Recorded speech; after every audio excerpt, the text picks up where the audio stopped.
Hello and welcome to the new series of Drishti IAS. I am Pooja Dwivedi, and in this segment today we are going to discuss about the end of Yemen war. This topic is important from the perspective of prelims and also from the perspective of GS mains paper 2. So let's begin with the topics of discussion. But an exciting news for the people of Jaipur who want to prepare for the civil services exam. We are conducting our open seminar at the Jaipur branch by none other than Dr. Vikas Divikirti sir. If you want to know more about it, you can call on the given number or visit the branch itself. So let's move on and talk about our topics of discussion for today. As the pattern has always suggested, we will talk about why news, then we will talk about the background impacts on the geopolitical scenario. We will talk about India and Yemen, significance for India, and we will talk about a question which is main space. So let's begin with why news. Now, this topic has come into news because the Joe Biden administration has decided, one of its key decisions actually, to end the support for Saudi Arabia for its ongoing war on Yemen. Now that spans 7 years. Now if we talk about Joe Biden's predecessors, they have turned a blind eye to the ongoing bombings in Yemen when it comes to Saudi Arabia's tactfulness in order to keep the Houthi movement in check.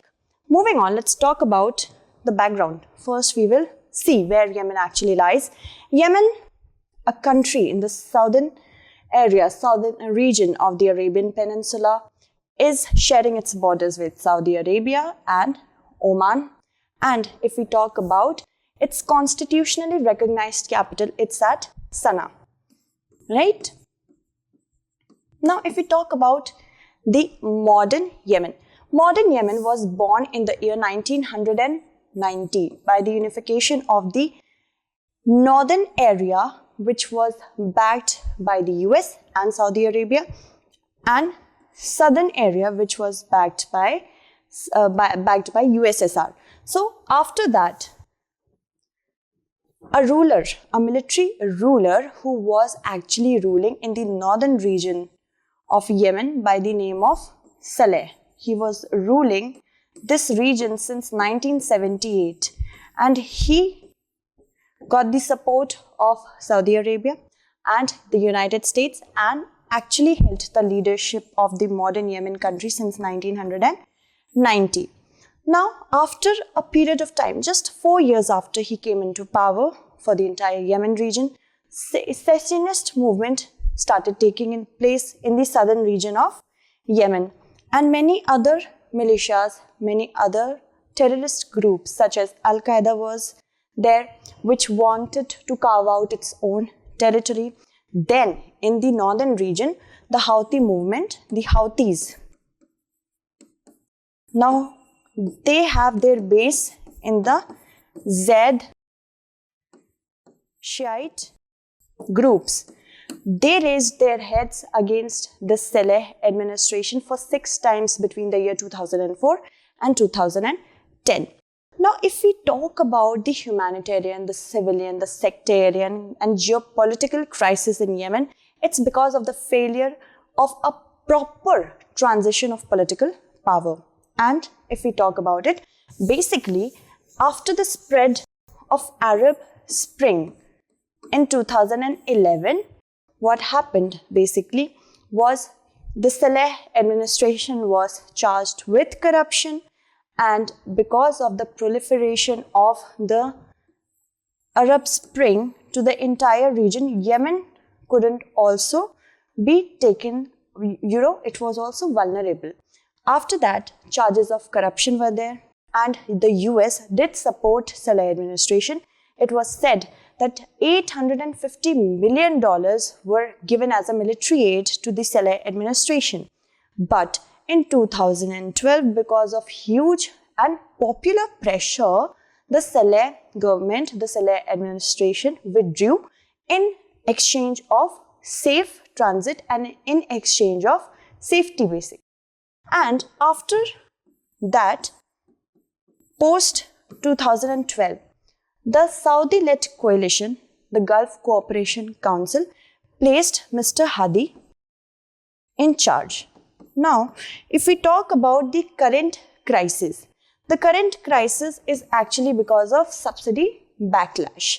Subsidy backlash in the sense, Mr. Hadi actually promised to bring reforms in Yemen, and in exchange of that, he took loan from the IMF of approximately $550 million.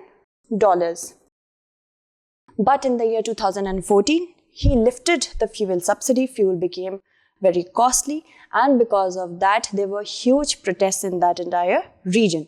And after that, the Houthi rebels, the Houthi movement actually gained support from from the entire mass.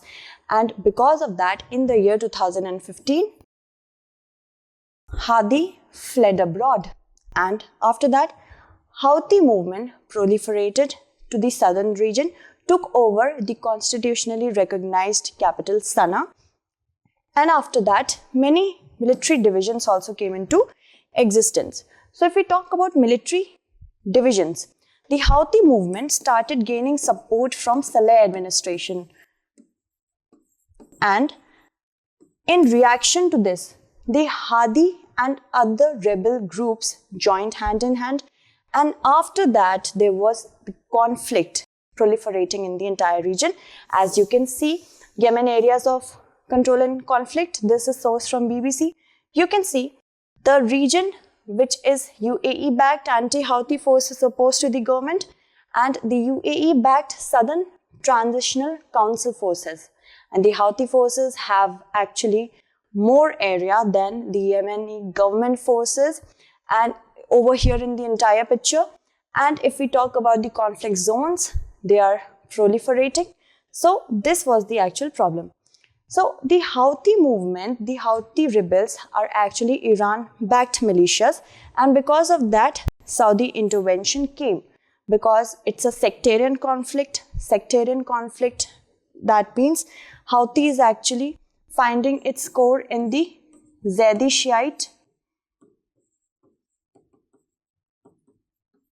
base, and Saudi Arabia is Sunni majority group.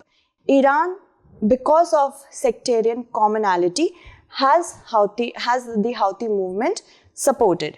So after that, Saudi Arabia started with its paranoia, and then it intervened with a coalition, and it imposed a blockade on Yemen. Now, if we talk about right now, the current crisis is such that it's a stalemate. Nobody is actually reaching to any conclusion with the help of the military advances. So that is the entire issue. Even the United Arab Emirates has withdrew from the coalition led by Saudi Arabia.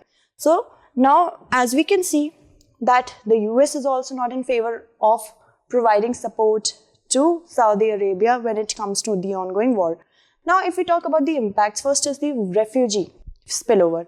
Of course, when any such crisis happens, and the United Nations has itself said that it is the worst war in the entire world.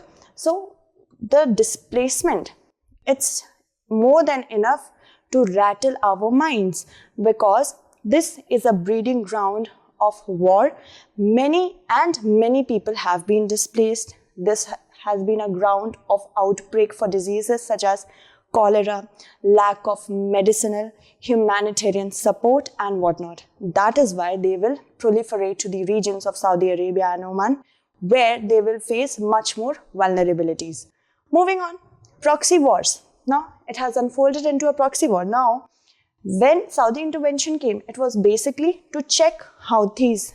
The Houthi movement should not spread in the entire region. They have actually been successful up to an extent, but now it has turned into Saudi Arabia versus Iran on the grounds of Yemen. Moving on, there is division in domestic politics. It's affecting the domestic politics of the United States. And if a country such as the United States is affected, many of the countries will be affected because of that. They have seen divisions amongst their own country, in their own country, amongst its own people, what to do in Yemen. Also, it is new ground for breeding terrorism. More and more humanitarian crises in a place is, the more and more breeding ground will occur for any kind of terrorist movement. because these people who have been vulnerable to crises, especially humanitarian crises, they are much more vulnerable to radicalization, and Al-Qaeda is a proof of that in Yemen. Increased disenchantment with the international institutions such as the United Nations. When countries who actually have a say in the United Nations cannot pressure a country like Saudi Arabia, the illusion or the actuality of any international institution holding a power on any country and humanitarian aid is nothing. Also, because of huge investment in humanitarian aid, because of the manufactured wars in the country of Yemen, it's a huge loss of resources for us.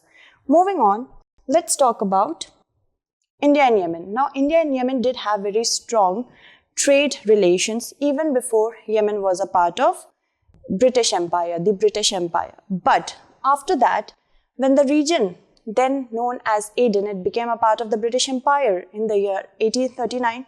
It was governed by the Bombay Presidency, and a garrison of 2,000 Indian soldiers were deployed in Aden as a part of efforts to guard the southern entrance to the Red Sea. Indian nationals, including Hindus, Muslims, Parsis, have lived in Aden since the mid-1880s, and many traders became Yemeni citizens, and Dhirubhai Ambani, the founder of Reliance Group, began his business career in Aden. When the British withdrew from Aden in 1967, many Indians returned to India, but a large number of members of the Bora, Khoja and Kutchi communities stayed behind and became Yemeni citizens. Now, an estimated 1 lakh people of Indian origin are concentrated in southern Yemen around Aden, Mukalla, Shihir, Lahaj, Mocha, Hodayda, according to the Indian Embassy itself. Moving on to the significance for India. First, because of the negative impacts of the war, there has been a lot of loss of remittances in the year 2015 when Saudi Arabia intervened, and not many people actually know about it, but 80,000 to 1 lakh people are living there, especially from the Gujarat and the Kerala communities, as Yemeni citizens.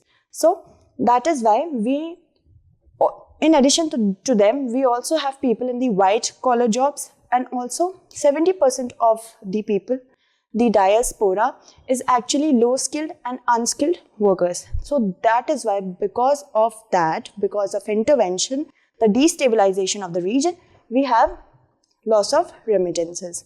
Also, economic stagnation. Economic stagnation was of course expected because one of India's most important shipping routes, which passes through the Gulf of Aden. And I show you where Gulf of Aden actually lies. Now, Gulf of Aden, through the shipping routes, the exports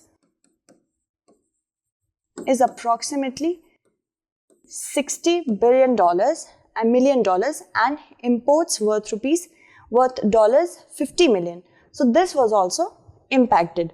Also, if we talk about the strategic implications, all right, if we talk about it's billion, earlier I said millions, but it's billions, sorry. So if we talk about the strategic implications, now if we know that Yemen over here, you just see Yemen over here and Dhofar. There is a region which is cradled between Dhofar from Oman and Yemen over here. So this particular region is cradled into a war between Yemen, in the war between Yemen Houthi rebels and the Saleh Hadi administration. So that is the entire issue. If the war gets proliferated in this region, our port in Dakma would also get affected. Now, Dakma is a strategic port that lies in Oman and it lies very close to Djibouti, that is China's strategic port. Moving on. Now, this impact, there is also an impact on India's soft power because of the destabilized region, which has a huge Indian diaspora. If it gets destabilized and if it starts returning to India, what will happen? India's soft power there will decline, right? And also, India needs a very stable Middle East region because of India's Look West policy. India needs an economically stable, economically robust region, and that would be made able to be possible actually because of this policy of stabilizing the entire region. So there should be some kind of policy formulation by the United Nations which is acceptable to all the Middle Eastern countries. And it's economically very significant for India, not only for fuel imports, it also has a lot of the imports of hydrocarbons from the Middle East is a lot. And strategic importance because of Chinese presence in Djibouti is also, this is also a matter of concern for India, that India needs a very stable Middle East. Moving on, let's talk about our question for today, main space question. So the question is, a military solution is a short-term solution rather than a long-term solution. You have to comment. So in the mains exam, they will not ask you directly about Yemen. They will give you a statement and then you have to interconnect, especially in the, if we talk about international relations. Alright, so that's it for today. Tomorrow we shall meet again with another segment. Until then, stay updated and thank you so much for watching.